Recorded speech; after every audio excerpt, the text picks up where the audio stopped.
This is the story of Canadian medical pioneer Dr. Peter Moloney, one of the founders of immunochemistry.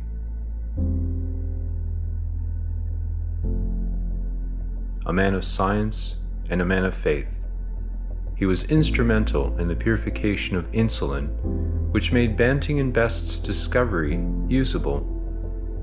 He produced an anti-toxin for the strangler diphtheria and an anti-serum for wartime gas gangrene infections. Moloney's refinement of heparin gave the world an effective agent to treat heart disease. Together, his advances in immunology saved millions of lives. Today, it is often assumed that true science requires a separation from faith. A great scientist cannot be religious. He must be a reductionist, a materialist, binding his study to only that which can fit into his test tube. But is this true? The 20th century was marked by great wars, plagues, revolutions, and social upheavals.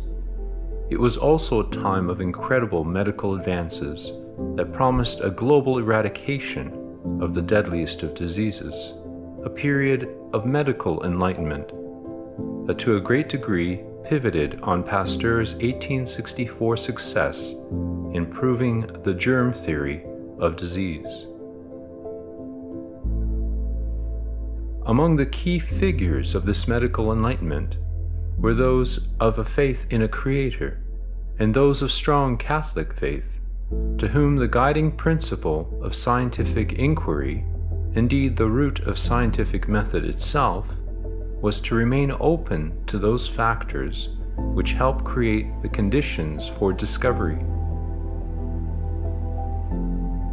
In the words of Louis Pasteur himself, "A little science takes you away from God, but a lot of science takes you back to Him. Question your priorities often. Make sure God always comes first. The more I study nature, the more I stand amazed at the work of the Creator." Dr. Peter Moloney shared the same convictions of a faith-based scientific tradition. Educated at St. Michael's College and the University of Toronto, Peter was a man who enjoyed his family, prayed, attended Mass, read the Bible and papal encyclicals. A man who admired Galileo, Newton, and Mendel, and clung especially to Pasteur's axiom that scientific discovery is chance in a prepared mind. Moloney comments, "If the only reality is here and now, then one becomes one's own master, and to no one must an account be given for the conduct of life. Here we are, rational men and women, who can discuss evolution and the problems it suggests. We cannot believe that we were tossed up by random chance. No, it was the intelligence and providence of God, the Creator of the universe, that life appeared on our planet, with its marvelous unfolding in plants and animals." Human suffering and the existence of evil did not discourage Peter Moloney. Rather, the belief in God made him a better scientist, a humble citizen of the wonder that is creation, convinced of the discoverability of ordered principles, and drawn ever closer to a solidarity with all humanity. For him, both steeples and telescopes, crosses and microscopes, all pointed upward to a hope that explained the human condition. For him, science, working with faith, paved the way for the eradication of disease and the alleviation of suffering.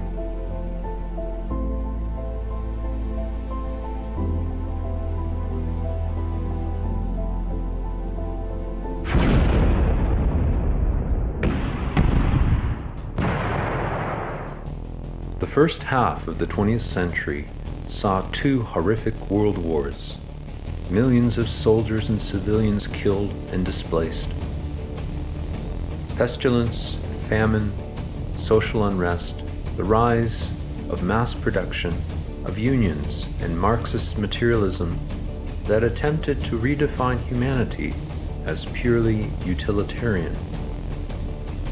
And the Pope's response in Rerum Novarum was a call to Catholic social action. It was not just labor and worker production that had value, the Pope said, but people, those who were incapacitated by disease, maimed by wars, the handicapped. They all had intrinsic value, the value of life, being made in the image of God. Global upheaval gave rise to wild idealism and ideologies. The war to end all wars, peace in our time, Wilson's 14 points, communism, fascism, and the Holocaust. At its core, humanity wrestled with the very nature of evil. Why would a good God allow for such suffering and injustice? And it wrestled with its own role in justice, the common good, laws, freedoms, and the nature of governance.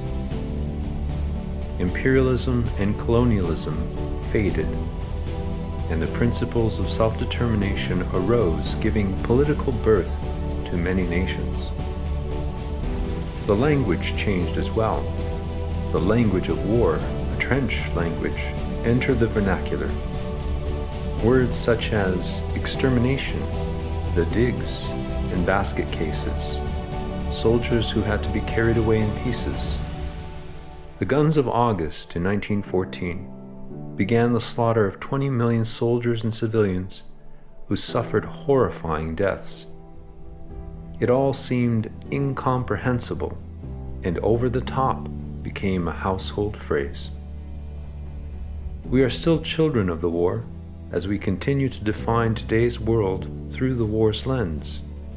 We speak of beating cancer and of waging a war against climate change.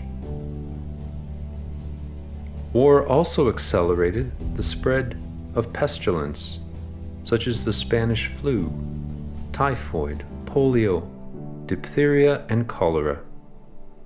These claimed the lives of 50 to 100 million people, many more than the Great War itself. Suffering defined a generation. Of these, influenza was called the greatest enemy of all, because it infected about half of the world's population. More people died of that strain in a single year than in 4 years of the Black Plague.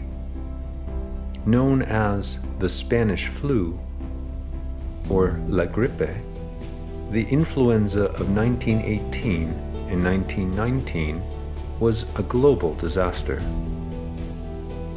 And children made rhymes. I had a little bird, its name was Enza. I opened the window, and influenza. The little supervirus flew into Canada in the fall of 1918, with soldiers returning from Europe. As Caitlin Bailey of the Canadian Centre for the Great War writes, the disease was unique in that it was most lethal for those between 20 and 45, especially pregnant women. It spread quickly through urban populations and into rural areas, in some cases wiping out entire communities in the span of days. By the time the flu ended, in 1919, roughly 50,000 Canadians were dead. Canada was relatively fortunate. Other places, such as Samoa, lost over a quarter of its entire population. But it was diphtheria that remained the leading killer among Canadian children under 14 until the mid-1920s. In Ontario alone, 36,000 children died from diphtheria between 1880 and 1929. This was the suffering that inspired Dr. Fitzgerald to establish something like a Pasteur Institute at the University of Toronto, the Connaught Anti-Toxin Lab, which also became home to the insulin group of Banting Best, MacLeod Collop, and Moloney. After the war, the race for cures became even more desperate, as these new pandemics washed across humanity like a tidal wave of muck. These were the times that propelled exploratory medicine and shaped Peter Moloney. It could be said that in the last great age of exploration, Moloney was very much a brave explorer, a kind of Canadian medical Shackleton aboard his own version of the ship Endurance, his laboratory at Connaught. The journey was not without a sense of urgency and peril. Lives were at stake, many lives, and few were suited to the plying of the rough seas of cold, harsh disease, with an aptitude to problem-solving chemistry and a steady, charitable disposition that helped cultivate a positive environment among fellow crew members. When infighting flared as the weight of global media attention descended upon Banting and Best's efforts, Peter Moloney's unique character, a blend of bright wit, inquisitiveness, and a sense of equality, helped rudder the lab and steer it to successful ports. The pressure was high to save lives by getting usable, curative medicine into the hospitals, and Moloney seemed built for the challenge.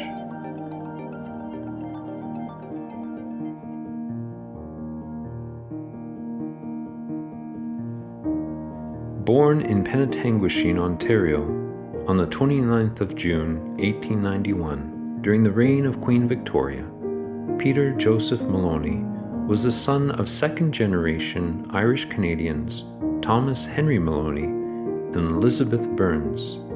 They too had been moved by famine to sail the rough waters of the North Atlantic. They made the perilous voyage on board typhoid and cholera-riddled ships, landing in Quebec's immigration port and quarantine station of Grosse-Île. Disease was a constant companion for the Moloney family, as it was for many in Canada in the 19th and early 20th century. When he was 2 years old, Peter's father purchased the Queen's Hotel in Powassan, Ontario, and moved his family. Moloney writes, "As a small boy, I was glad that we had come to Powassan because it seemed obvious to me that Powassan was the center of the world. After all, the sky came down evenly all around, and our house sat in the dead center." The young Peter was not much interested in books, but in sports, especially lacrosse. There was one exception, the enormous volume Boys' Own Annual, or BOA, which was kept in the tiny library in Frederick's tailor shop a few doors from his home. Massive, dark covers with gold embossed writing and stirring images of charging knights and heroes, the BOA inspired gallantry, problem-solving, and how to make things. These were the books that he pored over. With the death of his father, his carefree youth ended. Moloney recollects, "By the grace of God, my parents had the privilege of bringing their children through baptism to the Christian way of life. I started to school in 1896, and the next year my father died. It was said that he had pneumonia, and my mother, as she did every day, wanted to remake the bed. Father got up and lay down on a couch in the room and almost immediately died. I had a little cot in the same room, and I was asleep when this happened. I was awakened by a noise, probably my poor mother weeping. Dr. Porter was there, rubbing Father's chest, I think with alcohol.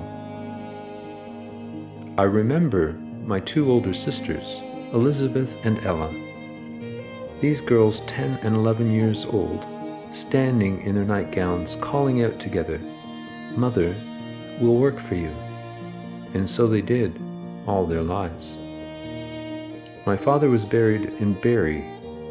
He had died in November, the feast of St. Andrew. In Powassan in 1897, there were few Roman Catholics. We did not talk about ecumenism. But when there was trouble, we stood together. Mother carried on, good Christian that she was. Peter, too, assisted his mother and sisters with the daily chores at the Queen's Hotel, and he would accompany mission priests in their horse-drawn buggies and sleighs during their home visits. He saw the people suffering and poverty, and it further cultivated a caring spirit within him.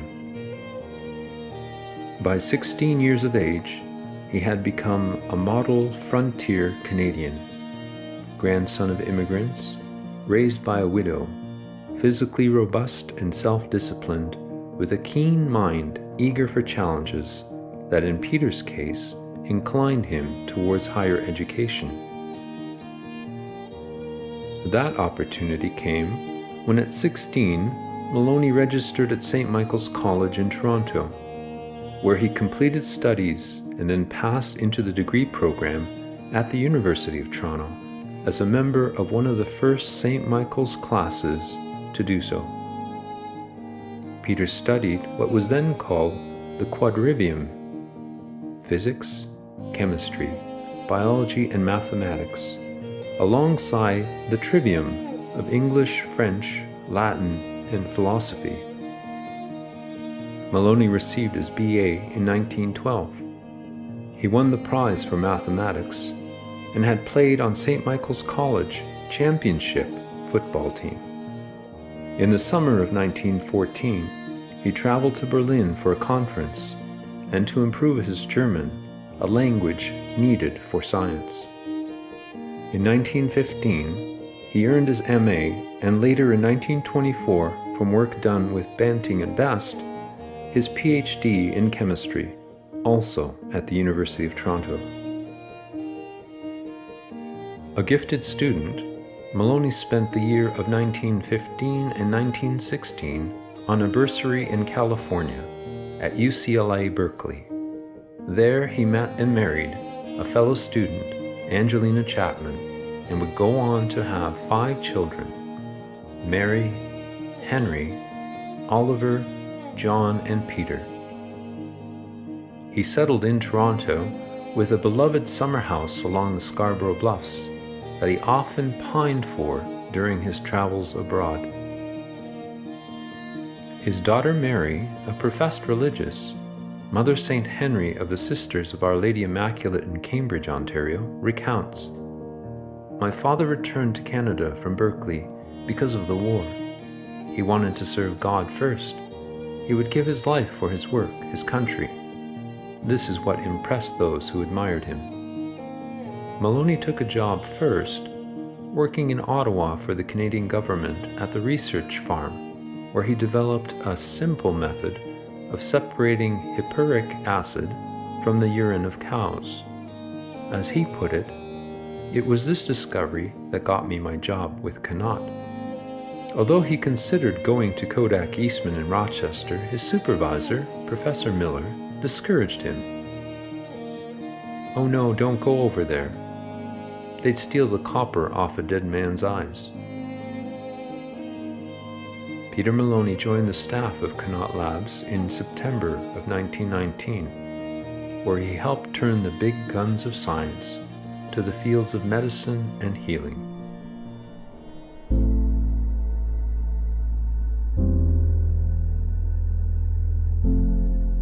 Although it is generally acknowledged that Frederick Banting and his assistant Charles Best discovered insulin, beginning with the isolation of pancreatic extracts from dogs, a fundamental step in its application for diabetics was missing.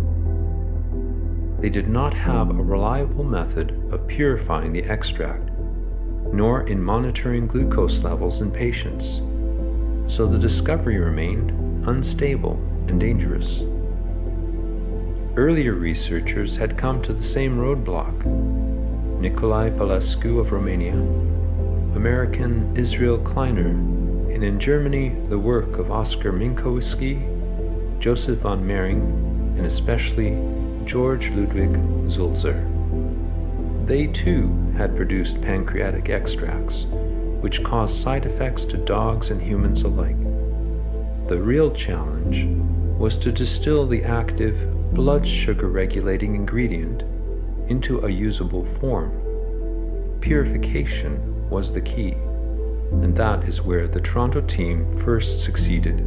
To the public who read the newspapers in the 1920s, as in today's popular and schoolbook accounts, the words insulin, Toronto, Banting and Best roll off the lips like a well-loved fairy tale. A 30-year-old London surgeon unlocks the critical puzzle of insulin with an inspired idea he conceived just upon falling asleep, and Charles Best, a 22-year-old U of T graduate who had not yet entered medical school, did the initial chemistry. But behind the scenes, there were great struggles that make the story more complex and more real, and the outcomes more miraculous. The lab was forged by the efforts of Dr. Gerald Fitzgerald, the inspired head of Connaught Labs and the first dean of medicine at the University of Toronto. It was he who struggled to justify the lab's existence with the university and then find sufficient funds for its continued operation. Fitzgerald's goal was noble: to place infectious disease prevention within affordable reach of all Canadians. It began with horse stables on Barton Street, purchased with his wife's inheritance money for the research and production of diphtheria anti-toxin. It ended with a medical research facility of global impact. At Connaught, Banting and MacLeod did not get along.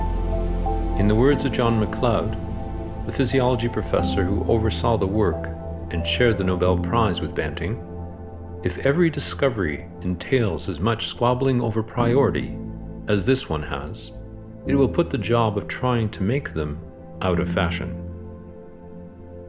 But progress was made. The first to receive rough insulin was Dr. Joseph Gilchrist, but it was given orally and had no effect.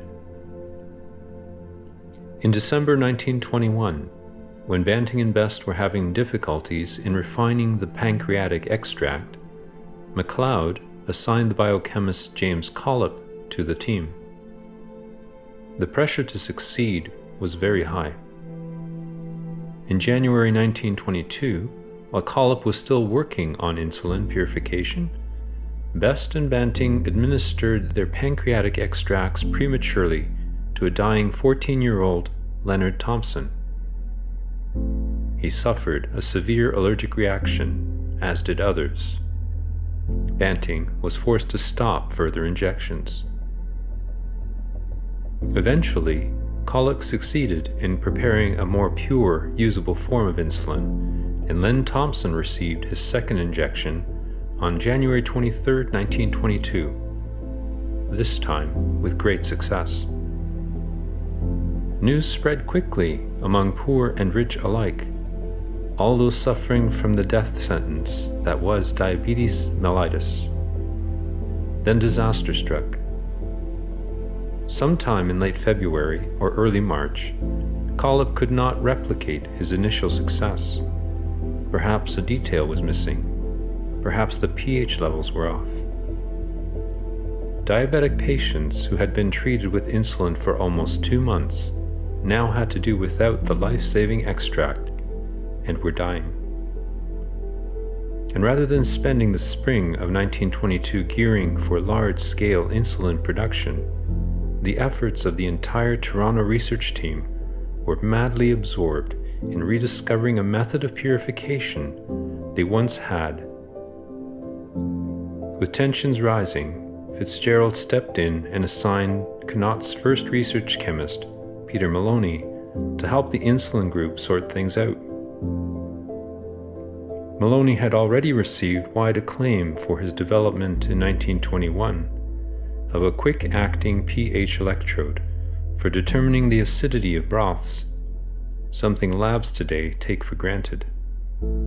This Moloney electrode gained him international attention and helped in making usable insulin as pH became a critical factor in its purification.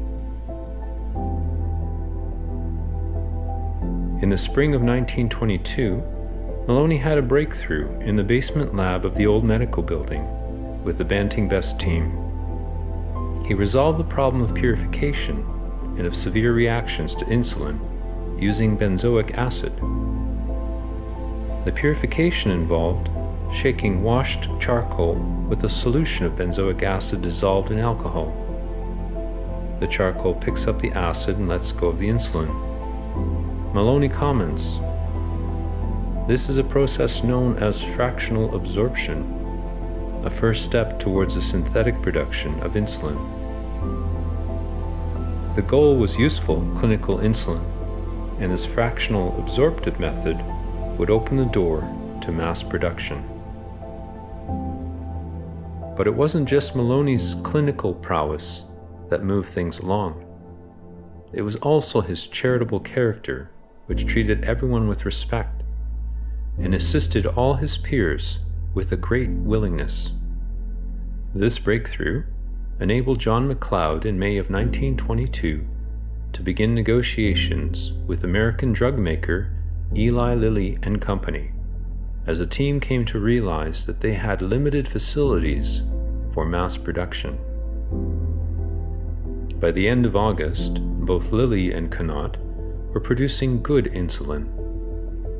By September of 1922, Lilly was supplying insulin for the United States, and Connaught made insulin for testing in 4 cities in eastern Canada, while James Collip made insulin in Edmonton, where he had accepted a position. Moloney reflects, "I suppose there were some thousands of doses of insulin purified by the benzoic acid method. It wasn't the best method, but at the time it served a useful purpose." The January 5th, 1924 Toronto Star headlines noted the success of Peter Moloney and his student assistant Don Finley in purifying insulin even further and bringing down costs. Fitzgerald's goal to keep essential medicine free when he established Connaught Labs was being helped along by Moloney's work. With today's runaway pricing of about $300 for a vial of insulin in the US, that ideal should be desperately revisited, as stories surface of people rationing insulin and dying from it, such as 26-year-old Alex Smith, who could not afford the $1,000 per month it would cost. Others pay upwards of $2,500 per month. When Banting, Best, and Collip turned over their patent for production to the University of Toronto, they agreed to receive only $1 each in compensation. Dr. Gerald Fitzgerald's grandson, James, writes, "Seeing my grandfather's success, the U of T Board of Governors ultimately came round, endorsing his idea. On May 1st, 1914, the University of Toronto anti-toxin labs were formed. The notion was that a full range of preventative medicines be available free to all Canadians, within reach of everyone, in Jerry's phrase, regardless of class or income. Understandably, general practitioners, druggists, and commercial drug manufacturers resisted the idea. They depended on paying patients for their livelihoods. May the echo of this unselfish medical approach be heard again today."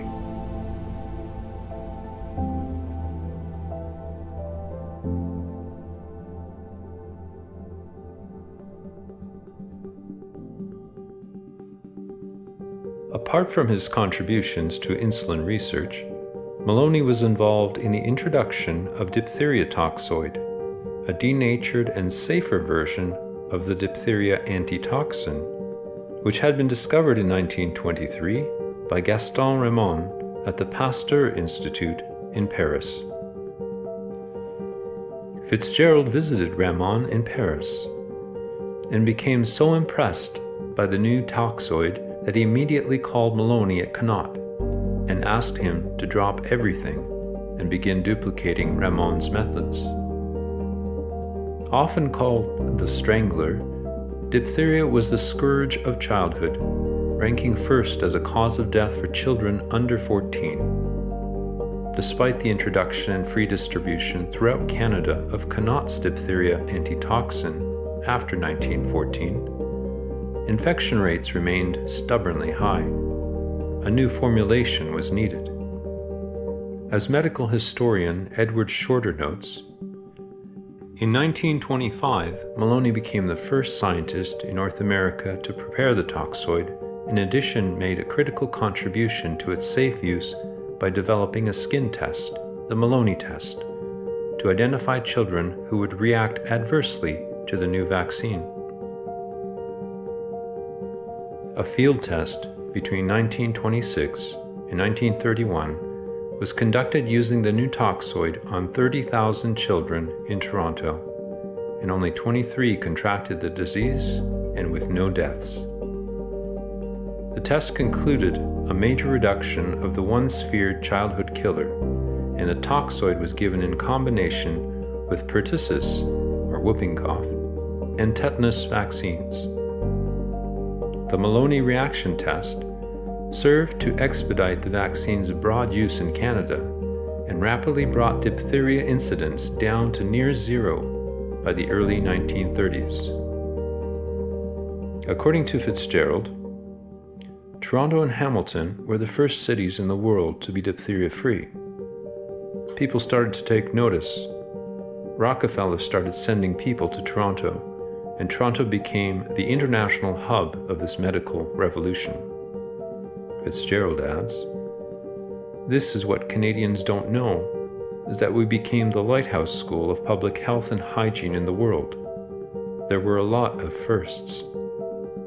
A new public health model for Canada was established, and Moloney's clinical work with Gaston Ramon developed into a lifelong friendship, as it did for many who came into contact with him.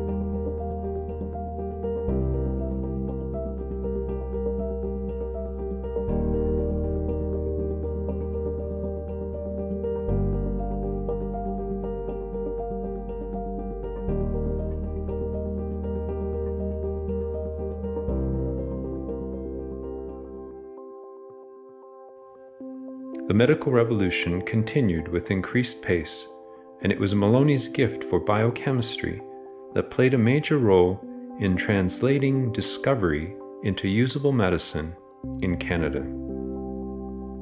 During the interwar years, Dr. Moloney was on the advisory board of St. Michael's Hospital, and later in 1973 was still active as a key figure in updating the hospital lab to a modern facility, which has been seen as a major step leading to its prominence as a world-class health facility.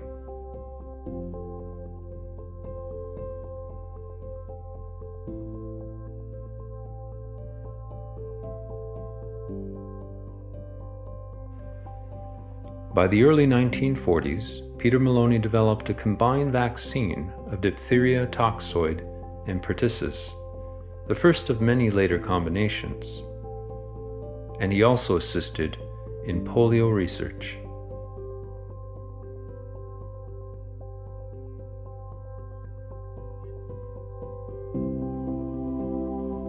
Mother St. Henry comments, "During the war, when he worked on the gas gangrene antiserum, it was for his country. He would not accept a monetary prize. A Canadian military officer came to the house for a personal visit to verify his refusal of the prize, and Peter said to him, 'I won't take money.' The country was at war, and he didn't want to take something that could be used for defense."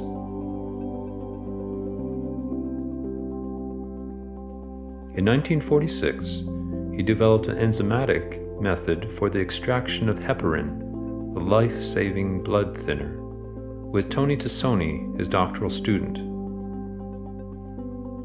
He also developed crystalline penicillin and later 2 new long-acting penicillins in the 1950s. In 1955, in a follow-up to earlier work, showing the man's tenacity and concern, he not only proved that insulin was an antigen, but developed sulfated insulin for insulin-resistant patients. Moloney was one of the first scientists without a medical degree recruited to Connaught and the School of Hygiene, and as historian Paul Bater points out, his contributions revealed the growing importance of non-medical specialists in public health.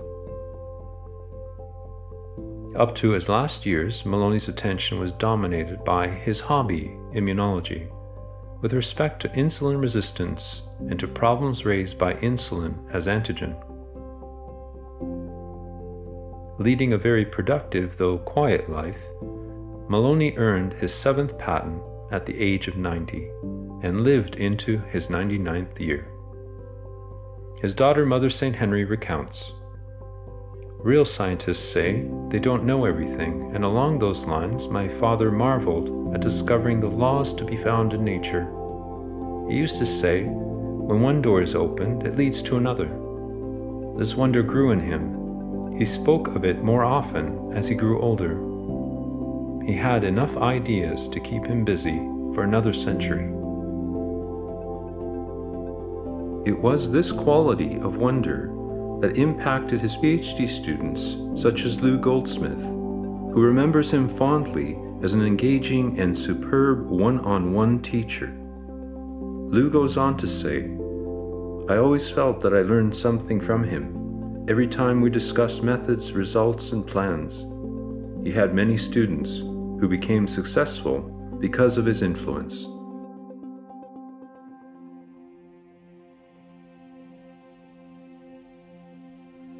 For his life-saving work, Dr. Peter Joseph Moloney went on to win multiple accolades. In 1936, he was elected Fellow of the Royal Society of Canada, the Order of the British Empire in 1946, for producing a gas gangrene antiserum during the Second World War. In 1964, he received the Banting Medal, and in the same year, the Charles Mickle Fellowship for having done the most during the preceding 10 years to advance sound knowledge of a practical kind in medical art of science. That is a line that might well be taken to characterize his life's work. Moloney was given the Gardner Award in 1967 for developing enzymatic methods of extraction that improved methods of producing heparin at Connaught Labs. In 1971, the first Charles H. Bass Medal and Hoechst Prize, and along with 6 other surviving members of the original Banting Best team who had made practical use of insulin against diabetes, an honorary doctorate from the University of Toronto. In awarding Dr. Moloney, the presenter noted, "It is said, Madam Chancellor, that well-endowed persons prove themselves early in life. Peter Moloney has also shown the creative flame does not have to wither with the passing of the years. He kept it burning by his curiosity, his humor, and his compassion. I present to you, for the degree of Doctor of Laws, Peter Joseph Moloney, an inquisitive scientist, a witty teacher, a humble and sincere man." In 1977, Connaught Laboratories named the Moloney Building in his honor.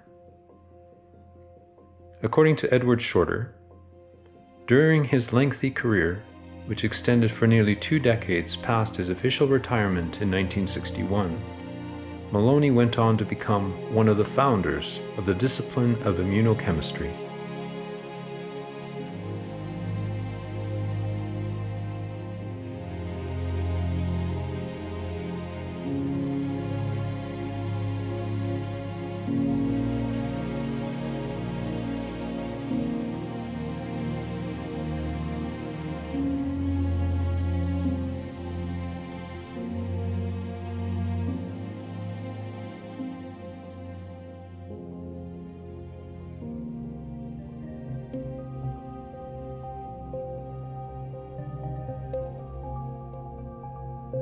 Mother St. Henry remembers.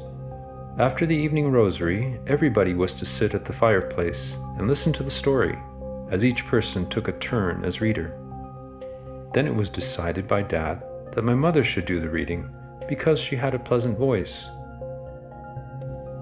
There were books by G.K. Chesterton, Hilaire Belloc, and Christopher Dawson. There was also Agatha Christie. After my mother's death, my father took great interest in the Diary of a Country Parson, the story of James Woodford, who lived in the 18th century in England. Someone asked him why he liked the book so much. His answer was something like, "Because it tells of real things." We were Catholics. Respect others, but keep your faith. Peter Moloney writes, St. John, in his first letter, has told us of God's love for us. God gave us his only Son because he loves us, and we, if we are to love God, must love one another. It was that simple. To this, his friend and biographer, Monsignor Edward Sinan, adds, Peter Moloney was marked by faith. Faith in his fellow scientists, faith in Canada, faith in his church. And as a man of faith, Peter Moloney would honor his wife Angelina's ethnic heritage and his own by praying the Hail Mary in English, Latin, German, Spanish, French, Italian, Gaelic, and Arabic. He did everything with purpose, and it was prayer that was the fuel that energized his life. With a certain candor, Moloney conducted his medical work and his private life. Even his closest family were often surprised by the people he knew. Mother St. Henry recalls, "My father and mother had an interest in many things. A Russian lady had died in poverty in Toronto, the last of the Romanovs, Olga. She was laid out in a downtown Russian Orthodox church. My parents were the only visitors when they went to pay their respects." This was Grand Duchess Olga Alexandrovna of Russia, exiled in Canada, the younger sister of murdered Emperor Nicholas II. She was a first cousin, twice removed, to Queen Elizabeth II. Despite the bloody murder of her family and the forced exile from her country, Olga never appeared dour or sullen. She joked often, and in her old age her face was furrowed with deep wrinkles and laughter lines. "I always laugh," she said, "for if I ever start crying, I will never stop." It was this cheerful disposition and straight-laced approach to life that would have connected her to Peter Moloney, a kindred spirit. Moloney questioned everything, even the evolution hypothesis, or as he put it, the mutationist explanation for life. He expanded on his views in his book, The Catholic Church in My Thought and in My Life, the reasons for his faith and the core of his scientific inquiry. Moloney writes, "Evolution is full of unproved theory, and this is admitted by those who are most knowledgeable since the theory is constantly being changed. What is the animal closest to man? Monkeys was the near unanimous reply. But in terms of immunology, and the case of leprosy, Dr. Moloney would argue, the armadillo can be considered closer to man than any of the animals so far observed." Moloney continues, "I remember that during the 1918 plague of influenza, monkeys were chosen as possibly useful animals for the study of the disease. However, the injection of the virus into monkeys showed no detectable symptoms. A number of years later, it was found that the ferret, when injected with influenza virus, became fevered. This points to the fact that with respect to the influenza virus, the ferret is close to man." These views were very much in keeping with Moloney's scientific and rational mind. He once wrote, that our knowledge can be divided into three classes. We learn by experience, by struggling to solve problems, and knowledge by faith.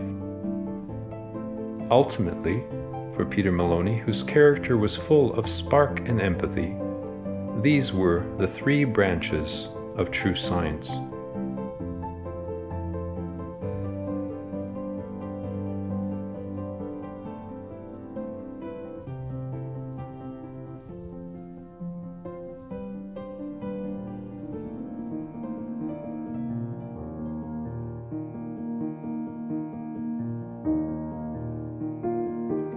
John Moloney recalls many visits from his grandfather to the family farm in Blackstone, Nova Scotia. Of course, I remember him as a grandfather. He visited almost yearly when he could still travel. He was a great guy. He had a wry sense of humor. We knew him as our grandfather, and we weren't so much aware of his accomplishments in medicine and science at the time. I remember him being a very spry and athletic man, and I recall that even in his 80s, he could jump in the air and click his heels 3 times before hitting the ground. Another funny story I recall is that when he felt he could no longer drive safely, he voluntarily turned his driver's license over to the police. So he was always planning ahead. My grandfather lived to be 98 years old, and fortunately, he remained very active with a sharp mind until the end. I was a graduate student with Dr. Moloney until I received my PhD in 1955, writes Dr. Lou Goldsmith. When I started working with him, he asked me to read a book. I believe it was titled "Science is a Sacred Cow." Essentially, it said, always seek proof. Just because something is printed in a textbook does not mean that it is actually true. That principle and many others that I learned from him have guided me throughout my life. Dr. Moloney was probably the single most influential person in my life, and I will never forget him. Dr. Peter McDougall comments of his godfather. In spite of the acclaim that he had received internationally for his work, he remains humble and unassuming. He continues his investigative approach to many medical problems with the enthusiasm of a much younger man. I am proud and humbled in having such a man as my godfather.